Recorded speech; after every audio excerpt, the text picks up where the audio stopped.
Hey everybody, welcome to this episode of Transformed You. I'm Mark DeJesus here with my amazing wife and co-host. Hello. Great to have you. And we're back and continuing the subject of healing from toxic relationships. And I think it's important to address a key area that everyone has to face at some point in their life or many times in their life, and that's your workplace. You spend a lot of time at work. And in fact, during your weekday hours, if you think about it, your awake hours during the week, you spend more time invested or involved in work than you are at home life. You know, that's true. You know, it's kind of interesting when you think about it. Right. So I say that to say it's important to address your inner life when it comes to the workplace, because many people would say, yeah, my workplace is toxic and challenging and very difficult. And I find in one-on-one coaching over the years, the workplace comes into the equation a lot. And many times it's the forefront of what a person's struggling with. I think personally, we should all try to find our way into finding fulfilling work that we feel passionate about, we enjoy. That's a struggle. But then even finding, like, even if you like your job, right? You may not have the best people that you're working with. Yeah, and I think that... Sorry, I didn't mean to cut you off. I don't know No, where it's you were fine. headed, but yeah. It's fine. I think, well, it brings us right into what we need to address, which is like there's different levels of what we can call toxicity. In this episode, we're not, going to give you like HR advice or legal advice or those kind of things. We're just wanting to have discussion around the life of the heart, because here's the thesis I think that we can contribute to this subject is that wherever you are, in your workplace, and whatever you find is troubling or a struggle or creating tension, I do believe God has a theme of where he can heal areas of your life, but also equip you as an overcomer. Because I do think we need to be effective in the workplace, and we always don't know how. We were just kind of at times thrown to the wolves and just going in there, and I think we need to be able to address these issues in an effective way. You say, well, how would you define a toxic workplace? Well, I would say a simple sign would be when you come home, and you're carrying a lot of stuff on you. I mean, I saw it, maybe you saw it growing up. We saw our parents and their workplace, right? A lot of times they can carry in the toxicity and well, you could dread going there. Mm-hmm. You are depressed and angry when you come home because you're spinning about things. The two affect each other. Yeah, they really do. So anyway, what we could do is we could kind of begin this dialogue by looking at what are some of the pitfalls that we fall into, right? So I think one of the ones that comes up for me that I observe is in Christianity, we can often have this mandate that we want to reach people for Christ in the workplace. Oh, that's a good place to start. I think it's great. I think it's a great intention. And for years there was like this, we want to be evangelistic, and there was a major problem though, is that many times we would be so fervent in our faith, but there was a lack of excellence in the work. So we really need to understand that integrity and excellence in the workplace is what's going to give room for the moment when there is a God opening to speak into areas. And what we often did was we pushed that door of like, got to get people saved, got to win them for Christ. We got to, stand up for what we believe. Understandable. But you also have to have self-awareness that doing that and then showing up late and having low work ethic and gossiping or being problematic, taking smoking breaks when you're not supposed to. Right? No, but you're trying to witness to people, and they're like, you know. I think a simple thing that I like to say about it is you kind of have to earn your right, and there needs to be a grace about it. If that's where you feel called, and I don't know that there's many people like that you're called to just go and preach the gospel at your workplace. Please don't write us comments about. But I understand. I understand. Yeah.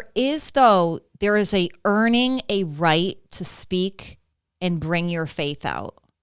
There are people that are bold, that really, I hate to say, they do it for a living. They're evangelists. It's what they do and it's what they're called to do. Okay.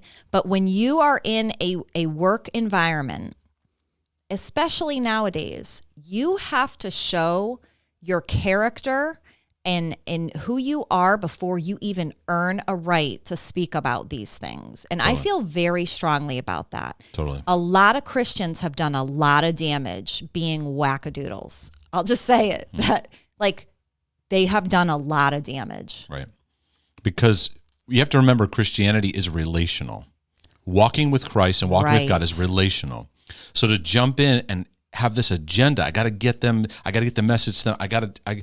There's this, to me, it's a form of like an obsessive, compulsive kind of like, got to get them and really let them see through the integrity of your behavior because then it opens up, because the first goal is not to convince people. The first goal is to build relationship and to have rapport in people's lives. Because, Peter said in his writing, be ready when people ask of the hope that is within you. Right. And I think that many times in the workplace, no one's asking, but you're giving the hope and no one's asking. Right. Because and they're not taking they're not taking signals of like, people don't want to hear it and they're not ready. And people get this, a lot of it's like an obsessive compulsive thing that comes over them that I got to say it, I got to get it out. And it's like, there was no grace in that moment for it. Mm-hmm. And you may feel great that you said it, but I encourage people, okay, you feel that sense of wanting to make a difference. Do your job really well. And through your example of character, display and show who God is in your life. Now, that takes work because you're in a hostile work environment that isn't necessarily like welcoming that. It's not like, oh, you're not getting involved in the constant negativity. You're not speaking so harshly about everyone. You're not getting lost in the gossip. Many people, will see that as problematic. Right. like who do you think you are, right? So the key is not being a goody two shoes. The key though is having the integrity, but having a grace and a love in your heart, and that takes work. It takes intentionality. And one of the things I want to encourage people in is don't just schlep into your workplace. There needs to be a preparedness in your heart when you're going to work, because in many ways it's hostile territory in that there is a spiritual resistance in many ways to the things of God inside of you. Not always, but a lot, right? And there needs to be a heart preparedness. And what we do is we just kind of fall into work and we carry and then what we do is we fall into the ditches of everyone else. And then at the end of the day, you get sucked into the matrix of the negativity. You get sucked into because I feel in the workplace, one of the biggest forces at work is negative cynicism. You kind of get into you see the problems, you fall into the negativity of it, you fall into the culture of the talking about the negativity, and then that's all you see and that's all you look for, and then that's all you find, and then that's your focus. And that negativity is so toxic and it's incredibly contagious. You want to talk about a contagious virus. Yeah. It is negativity. It breeds this cynicism where it attaches to you, and it's now going to infect you in many areas. And people love to relate off of negativity. People build relationships off of negativity, right? Come into work, how's it going? That weather, you see the news, here we go, right? And then we almost like addictively feed off of it. My point being is that it does take some intentionality to recognize my focus can't be on how toxic is the workplace, and I have to start with, God, what are you working on in my life? What are you working on in my journey that can be addressed in this? Right. So the one thing that I wanted to bring up is that we have to remember that when it comes to the workplace, usually a lot of the things that happen in the workplace, you're seeing in themes in your life. So if you have rejection happening at home, I think there is a more heightened awareness that we need to be looking at when it comes to things that can be happening in your personal life and at work. Now, it's not, I'm not saying that's 100% true, but there are themes and things that you can look at. I know for my own personal journey, I had to look at times where I had very extreme things happen to me one time when I worked for a company back in Connecticut that I did not contribute to, I did not do, but it was such an extreme. I had when my boss was basically she was a female stalker. I won't get into it. It's a very long story, but I had the most insane scenario happen to me when I was working at a job in my 20s that I could never have imagined would happen to me, to the point where I had to see an attorney. It was pretty insane. However, during that time, it was stressful. It was insane. There were so many other things that happen when you see what your coworkers are part. It was just a crazy work environment. And I actually think a lot of people can relate to this, because the evil that we're seeing is now compounding in the world. So you're seeing it manifest, whether it's in, a competition at work, destroying another person because you want to get ahead. There's all these things happening. But at the end of the day, I could have pointed to so many things of this one's evil, that one's evil, and make the whole thing was evil. But there was an aspect at the end of the day that I had to look at and face of how am I going to handle this and how am I going to let this affect me? And I wish that I had had better tools back then, but there was a part that I had to look at and say, okay, there is theme may not be the best word, but I've had this kind of swirl of stuff following me. What was I going to do to start dealing with this? How was I going to handle? Because there's crazy stuff that, whether it's at work, wherever, you can have crazy stuff happen to you all the time. At the end of the day, how are you going to handle it and how are you going to walk through it? There's a really tricky aspect to this, and I'd like to walk through it a little bit. It's a tricky aspect because it can be taken the wrong way. In these situations, you're talking about this like drama swirling you. And it's like it wasn't just a workplace thing. There was themes of this kind of stuff in my life, in your life, right? To pause, this is tricky, really tricky, because people can take it the total wrong way, of being aware of factors in their life that feed, I don't want to use the word attract because people can take that in the wrong direction. Right, because none of that happened was my fault. This is blaming you, but it's like things happen, but then we can kind of, we get used to it, and it's like our life feeds on that drama, right? And from what I've heard in talking to you about that time in your life and a number of areas in this, you've said to me, the workplace, that stuff was reflecting other things I was struggling with. And I had to come to an awareness, I need to upgrade some areas in my life and how I'm living. Because many times we can just go, the workplace is toxic, these people, and we don't stop and go, I need to be self-aware and be aware of, how am I, when it comes, hooking into it, right?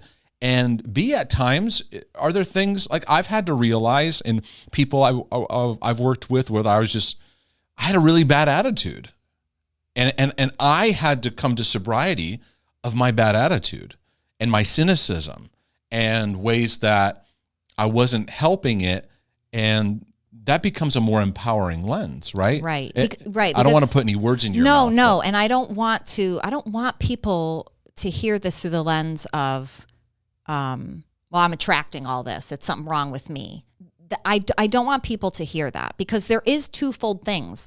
There are scenarios where crazy things can happen to very good people. And you're like, this came out of the blue. And listen, like I just said, evil is getting worse. But at the end of the day, there is a vein here that we have to remember, especially as believers. How are we going to handle this? How are we going to let it grow us? How are we going to walk through these things with more grace, more wisdom? Because the workplace is indicative of how we're handling the world around us. our families, our children. There's lessons to be learned in all of it. Very true. In talking about this stuff, sometimes I get like, we have to make sure we cover everything, and we can't. We can't. And we want to, kind of go, okay, you know what, like for that time in my life, this stuff, I didn't ask for this. This was a crazy scenario that it almost drove me nuts. Like it was caused depression. It was horrible what happened to me. But at that time, like you said, I had to look and go, my personal life was kind of a mess too.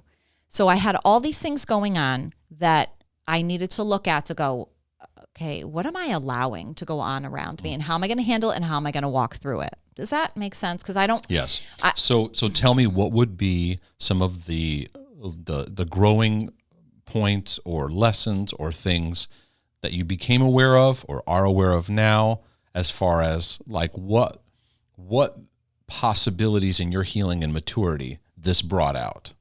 Well, number one, like I mentioned before, was rejection. I carried a lot of it. And for those of you that are new to our material, we talk about the rejection mindset, which is, it's a key rooted issue in this area.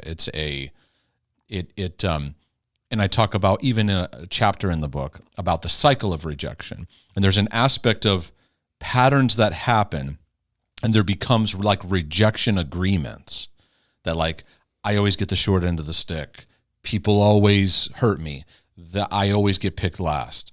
I never get a break. So stuff happens to us, then we come into a alignment with expecting that, and then we look for it, right? And it's a very dangerous trap that takes a lot of people out, because their traumas and issues in life start to stick to them in a way that they look for it, and they find agreement, they get used to it. And it creates this pathway that can be challenging to break, because meanwhile, the confidence in who you are, the overcomer in you, because we're all about building the overcomer in people's lives.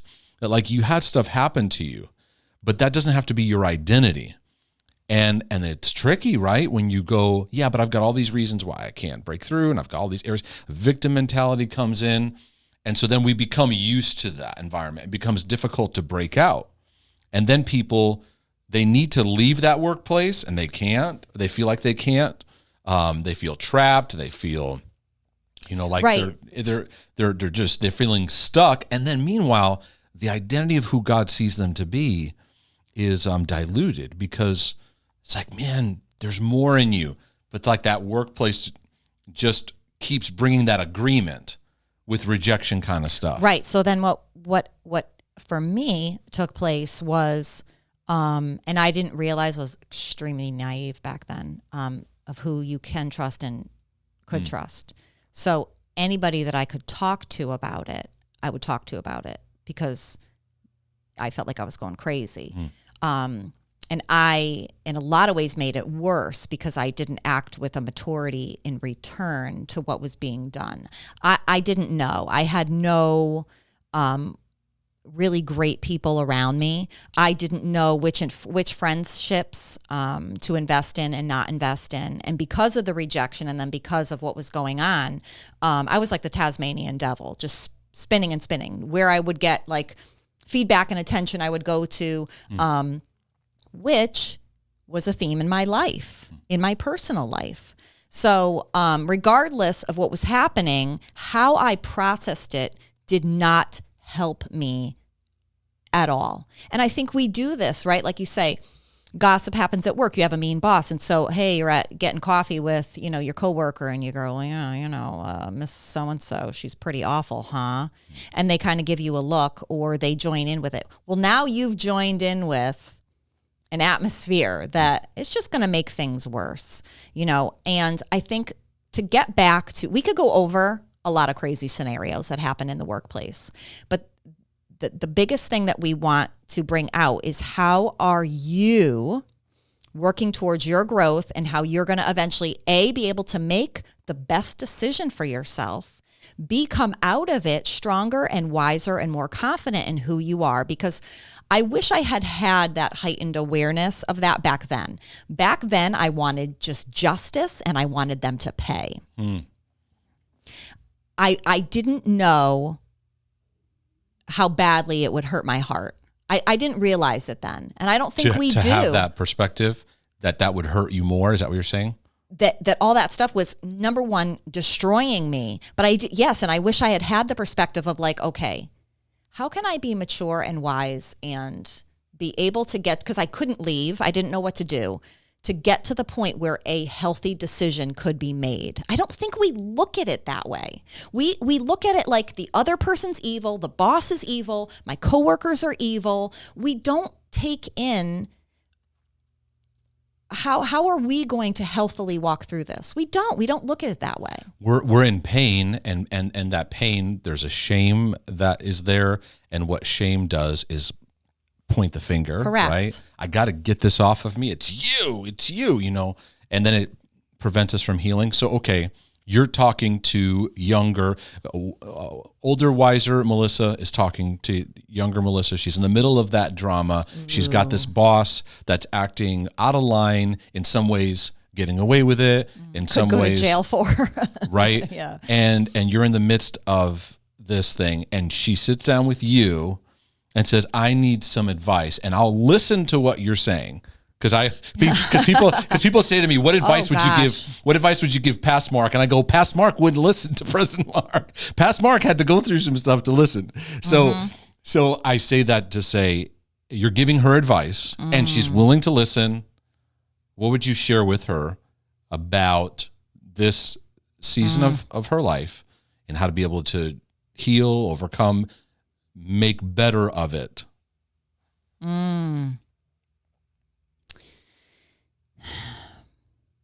Wow.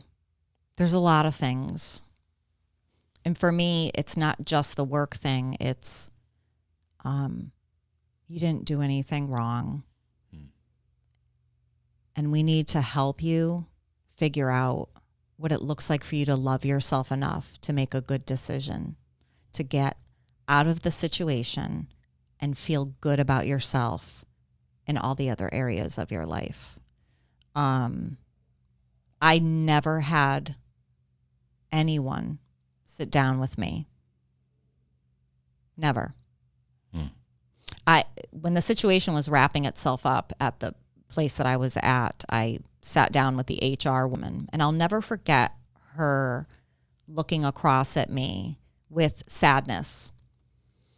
And to get into the story, people would be like, I cannot believe you went through that. But she looked at me and she said, I've never seen anything like this in my life. I'm so sorry this happened to you.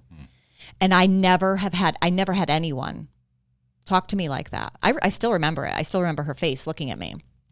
And then I remember, like, can you be like, because of my rejection, like, I wanted to say to her, can you like be my adopted aunt? Can I like be in your family? Because I just had no idea what like kindness and love coming from words and affectionate, just sisterly, even eye contact. I had no idea what that was, which made me like a chow hound for it in most of my life. Which is why if you talk to me at the grocery store and you're kind to me, sometimes I'm like, can I go home with you? Can we go have coffee? Right. Because I don't really have that imprint in my life. I could actually cry about it right now. Sorry. No, it's all right. This is it. This is really good. And I don't think a lot of people have that. So then when it comes to your boss being mean, we don't know how to navigate. We don't know how to navigate, your coworker sabotaging you. And then you go home and you're, stuffing your face full of ice cream, and now you won't talk to your spouse, or your kids irritate you because you're spinning about what's happening at work. At that time I wasn't married. I was single, and I would just go home and, for those of you that know what a Game Boy is, I was kind of a nerd, and I would literally go home still with my coat on, being dressed in my work clothes, and pick up my Game Boy, and I would just play Tetris for hours and just zone out because I had no way to navigate, hoping deep down that someone would just like rescue me and help me. And I had no idea. I had no idea what to do. So I think if I was able to have found someone back then that could help me navigate and just say to me, you didn't do anything. You didn't do anything because there was a lot of shame that happened. Right. That somehow I must have attracted this, or it's your fault. It was awful, and we need to have someone that we can trust and talk to navigate things, whether it's work or home or whatever. Like, my gosh, we just need safe people. Right. Sorry, I know that kind of took good. like a. This is really good. Don't be sorry. This is good. So I get if we were to bring like a thesis to this in clarity, really the goal of a toxic environment is breaking off the shame, working on loving yourself the way that God loves you, seeing you from that loving perspective. It leads you to two pathways. Number one, and it's decision. One is you work on some areas of your life that make you shine where you are. And I've been in environments like that where it was tough, and worked with people that were very troublesome and toxic. And I remember one in particular where a friend of mine said, "Hey, I want to encourage you with something. Just keep your integrity, just keep working on you, and God will either move you out or remove that other person." Yeah. And it's interesting because then in life, I experienced both. I experienced where I made a decision out of God's love for me to believe in the better and move on. And I've literally seen somebody actually removed right out of the picture. Now, I can't control, you can't control whether that person's, removed, right. kind of thing. Because sometimes we're like, well, if that person would just go, I would be better. It's about decision. Either you rise up and you shine where you are, or that love rises up within you where you realize it's time to move on. I've got to move from this environment. Either way, you win because you grow and you allow that place. Because I think believers, this should be subjects that are preached on or taught and talked about a lot, because we go to church and kind of like, hey. Meanwhile, our workplace is a huge place of discipleship where right. God is going, I want to heal you, strengthen you, and I want to train you. God's not taking these things and putting it on us. He's not trying to kill us. The thief comes and as you were sharing your story, I was like, wow, that theme of steal, kill, destroy, steal, kill, destroy. I'm going to rip her heart apart, and I'm going to use this to take her out. But God's grace and his love and his goodness came through at some point. Not right away, but through the learning. And you look back and you're like, these are the keys and these are the things that we need to grow up in. Now, the Bible has the examples of like workplace are some of the most hostile work environments ever.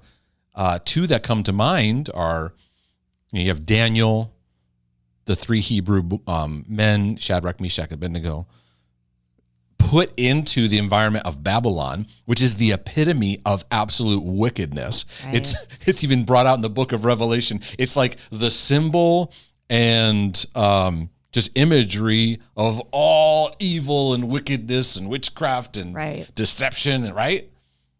And they shined in that environment. And they knew how to shine. And one of the marks of them was they lived with excellence, remarkable excellence. They learned their craft so well that over time it shined, and it shined exponentially above other people. And then there were times where certain things would violate certain areas of faith, and they would stand. But then there were also areas where they're like, nope, I don't need to stand in that thing, but here, nope. That's where I need to make a stand. But their work ethic really, and their excellence. But there's something really interesting about, I think it's Daniel, when he's like giving these epic interpretations of dreams, right? And the king brings a dream to him. And basically the interpretation is like, yeah, your future is not looking good. And Daniel says something really interesting. He says, I wish this wasn't for you. And I don't see that heart a lot for people that Like, he's serving under a wicked king. This is not like, guy with, maybe some issues. This is absolute wickedness. And Daniel's like, this dream it's calling for some bad things in your future. And I wish it wasn't. I wish it wasn't for you. He had a real heart of love towards the leader he was working for. Yeah, isn't that challenging, right? Oh, epic. Epic to have, because this is where we need to pause and stop and go, God, give me a heart for my boss. Yeah. And I remember even in my younger years, I got into the workplace in a church environment very young. I was working like part-time volunteer as a teenager in leadership things. I was running summer programs and things like that. And then soon I was brought on to run the whole youth ministry at a very young age. That's a whole big part of my story. And I remember, though, in my zealousness and my excitement, passion, there's an arrogance that comes in. It's cynicism. I've got answers, and these people, and these decisions in this church, and what do they do? And it just developed this like cynicism. And there was a point in time where I was humbled. And I was humbled in my heart to understand that I had an attitude problem. And I was pointing, and I was being set up to be real toxic. And I was doing my job, but I was toxic in my heart. And I remember the day where I was brought to an awareness of my rotten attitude. And I thought I was right in certain things. I remember going to my boss at the time at the church. He was the assistant pastor at the time, but he oversaw the staff, and I was one of the staff members. And I remember going to him and repenting to him and just saying, I'm really sorry for my attitude towards you. And this is his reply. He says, I don't know what you're talking about. You're doing a great job. You're doing great work. And I'm like, yeah, I was compliant, but my heart isn't in the right place. And I had some things in some conversations. Some of it I learned from some leadership teaching that I was like, I need to put this into practice. And it's questions I give to people even nowadays. I said to him, I want to be different. And I want to ask you, how can I add more value to this organization, to this church? And he gave me some things and some feedback, and I took it, and if there was any corrective words in it, it's like, I'm just going to take it and just hear and just listen. Because it wasn't about that. It was about my pride being like broken down. We have to go through layers where we all have to deal with our pride and our authority issues. Good grief, do we have authority issues? Because the authority issues bring out the spiritual bondage and the spiritual slavery that wants to stay intact. And Paul says, you are not slaves, you are sons. But it takes a different shift to live as a son. It's a totally different world, right? And I had to humble myself and also ask him, how can I add value to your life personally? Yeah, I don't even remember what I brought. Like, you want me to do your dry cleaning? You take your dry cleaning or run errands or just help. Because there was kind of this attitude I had of like, here's my job, and that stuff's not my job. That's somebody else's problem. And that's a mentality that we have, right? You walk alongside, you see some garbage on the ground, you kind of go, oh, that's somebody else's job, right? Because we don't take ownership of our world. We don't take like, wow, I can make a difference, not by preaching the gospel. I can actually make a dynamic difference in just caring. And that picture of, like in your story, it brings out the picture of you having true love for yourself. Absolutely. That wasn't taught, wasn't given. Mm-mm. And where I'm segueing into is being able to see your boss through the eyes of God's grace and compassion, even in their brokenness. Now, we always have to say this. I don't know why we always say this, but I always feel like we have to say it. It doesn't mean it's just turning a blind eye to abuse and things like that. We're never, ever, ever advocating tolerating abuse. We always feel like we have to say that. But it's having a heart of seeing people through the lens of how God sees them. Because we're so, to use biblical language, we're so used to seeing people according to the flesh, meaning their appearance, their evil, all their stuff we deem evil and rotten, and yeah. Right. And we don't see people, God, give me eyes to see the way you see them. Because then, and I've instructed a lot of people, you may need a different posture in how you deal with your authority that's over you. Because that cynicism is easy. That bitter root is easy. that I can do the job better than you. You don't deserve this. And God oftentimes is leading us in a journey. And he's looking at where we're working, our workplace environment, and the boss, and like, this is an opportunity for you to heal, mature, to rise and shine. Not in pressure. It's not about a pressure that you got this like weight on your shoulders to be amazing. It's just to let the glow of who you are. Now, I don't believe that can truly happen unless we invite what you're bringing forth, which is you got to learn to love who God's made you to be, to see yourself with that belief system. Because a lot of us tolerate a toxic environment, and I've sat down with numerous people. It's obvious you need to make a change, and you can see the war over them. They're not making the change. They're not making the decision. They ain't never leaving this environment because they do not love themselves to see that greater potential. And I find our decisions are made out of how we see ourselves. We tolerate things according to the level of, because once love really kicks into gear, it's like hope rises, faith strengthens. There's a value within you, and you see your life differently, and you start to rise up. And there were moments where that God removed somebody out. There were moments where I would work, because I've had to work many, many different jobs over the years and things like that, where I've had to, no, it's time to move on, respectfully, honorably, like this is toxic. There's crossing boundaries. I saw the value in who God made me to be. And I wasn't fussing. The thing that you and we've never made our decisions purely on financial reasons. And I think that binds people up, right? And I'm not saying go tomorrow and just quit your job with no plan and no nothing. But there has been a radical faith that you and I, where we said, doggone it, we believe in the value of who we are. Yeah. And I think we've hit rock bottom and we made it. Once you face that, like when you have nothing and you're late on bills and you can't pay your mortgage and you're like, I don't know how I'm going to get groceries. When you face that, there's a part that gets built in you that there's always that imprint. I survived. I made it. The enemy knows that one of the leading demonic strongholds on people, let's just talk about America, is how our bank account's doing. Mm-hmm. He knows it. And he knows no matter what's going on, if the economy's good, whatever, or things are going good, he knows he can pull on that. Right. Because he knows our retirement accounts, our 401ks, our benefits, our medical insurance, when those things have an issue or a change, he knows he's got us. Mm. And so I appreciate you bringing that out, because you're like, we've been through that rock bottom financially, like nothing. Like looking, I know the feeling of driving a car, and I just want to go get a coffee. And I'm like, do I have something to get? Okay, let me get some quarter. You know what I mean? We did that, remember? We kind of look through the change. Mm-hmm. You're just like, I just need a coffee right now.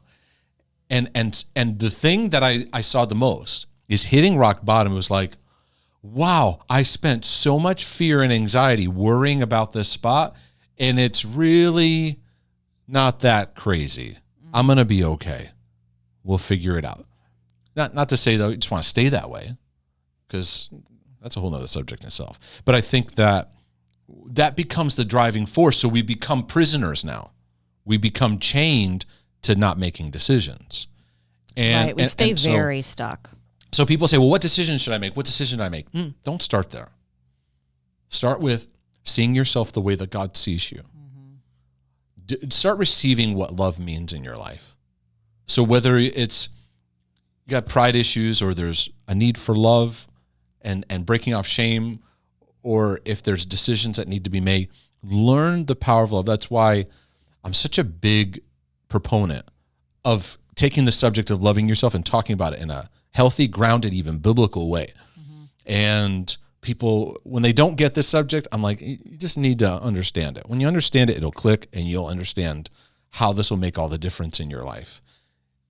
You and I have had to make very radical decisions. I left a church that was a steady paying, great position, had guaranteed longevity. Left. We planted a church that we came to a point where we knew we needed to move on. We left it closed down the whole church. We've had more gossip and more stuff said about us. We just had you. Yeah. It's everywhere. We left a state, moved to a whole nother geographic region. And it wasn't like all these steps were like, oh, here's the open door. Yeah. It's kind of like, what does it look like? What does it look like? You know, you mentioned the gossip and you mentioned this, speaking of toxic workplace in your careers or whatever, whenever you're making those transitions, there's always that. That's why we did a whole series in our podcast about transitions, because you have to be aware of when you're making those turns, you're going to have people that don't like it, people that talk about you. And what we did oftentimes, and talk about the learning, is their words and that stuff stuck to us a lot of times, you know? And then we wanted to defend ourselves. We got lost in some of those things, and it prevented healing. And now we're more aware, and we're more aware of those things, and God's done a great healing process. But the point being is we've made tough decisions, not because we're like superheroes, these amazing superheroes. We're actually two sensitive people that have a lot of issues, but we're still healing and growing. We just believe in growing. Yeah. We just believe it's worth it. And we believe in the sentiment of, I have what it takes to overcome. It's in me. And whatever is come against me, it's just my opportunity to learn, grow, heal, mature. And I think that the workplace environment is an invitation to grow. So it's like, ask yourself, what's the theme that bubbles to the surface?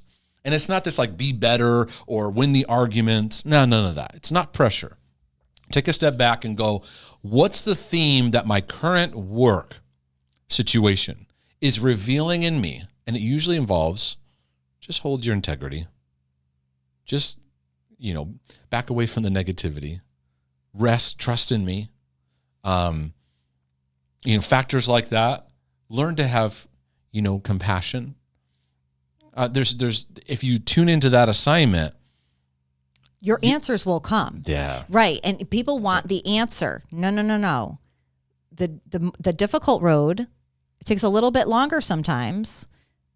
But the answers that come in peace and wisdom and all that, it's a way better way to go when you go, let me look at how I'm handling this, how I'm processing love, compassion, all that stuff.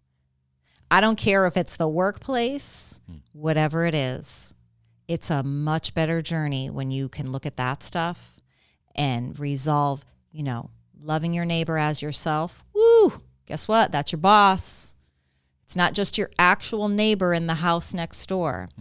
All these other people are your neighbors. And when we can start working that out, come on, because this is the higher level of who we are. You start with yourself on how you process love, how you process compassion, how you trust me. An opportunity will come, either like Mark said, something will happen where they'll move that boss out, or you'll have an opportunity with a coworker to resolve. You will be given an opportunity to get an answer. You just will. You don't have to have the pressure of fixing the environment. Right. Of fixing your boss. It's not all on you. Church people, stop trying to fix your pastor, by the way. Well, we could do a whole episode on that. I think we will. Get me started. I think we will. I think we will. So from just a practical standpoint, there's a couple things that come to mind that I recommend. I think that it's good to have sometimes some routines or rituals or habits that you cultivate that just kind of help center you in a good place. I call it the walking in, walking out kind of routine of like when you're on your way to work, or if you work from home, when you're preparing, just take a moment to just kind of settle your heart in connecting to God's love and who you are as an overcomer. And maybe that theme that you're working on, because everybody has a theme in life God is speaking to. Rest, trust, forgiveness, love, grace, mercy, whatever it is. Grieving, whatever. That you take a moment before you walk into the workplace, and don't just walk in. Don't just enter it. Have a moment of just, it doesn't have to be an hour or half an hour or 20 minutes. It can be just a moment. Just calibrate yourself. I also recommend, too, that when you leave, you have a moment, and God taught me this in the midst of us trying to build the ministry, and I was working construction, and I was driving an hour and 20 minutes each way. What's that? 2 hours and 40 minutes a day commute, doing, construction work. We had Max. He was an infant. Oh, goodness. It was like just all these things going on. And I'm like, all right, God, what in the world? I did not think I'd end up here. What do you want me to do? And he taught me about coming home and casting the cares of the day so that I'd walk into the house with a better mindset versus like, oh, my day's so bad, I'm going to sit on the couch and read the paper. Like, no, I need to come home and I need to be engaged and present and Yeah. And my wife needs my attention and needs my help. And I was like, well, but I'm drained and I'm tired. And God spoke to me. If you'll walk in there alert and awake, I'll give you the energy. And that is amazing how it shifted things where I became more active, more alert, more awake in who I am. So there's practical things about how you start the day, how you end the day. I do it to this day. When I have my last session of the day or my last meeting or my last thing that I'm doing, I have a closeout moment. God, I give you the cares and the people that I've talked to, I've worked with. I give it to you.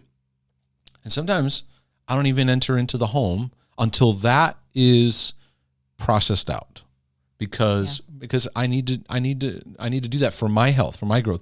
I even learned funny little thing. I shared this with you yesterday. Is utilizing when you work at your workplace, utilize your breaks effectively. A lot of times what we do is we just take a break, you whip out your phone and you just scroll through social media, scroll through stuff, you mindlessly, and you're not refreshing your heart. And I remember one time I was working, it was a painting job, and the guy I worked with, he was a smoker, and we'd go out and I'd go to the same area that he was in, and he would just go outside and light him. You love to do that. You're so funny. Right? And I was like, I'm watching this guy, and I'm not a smoker. I've never smoked, but I'm just watching him.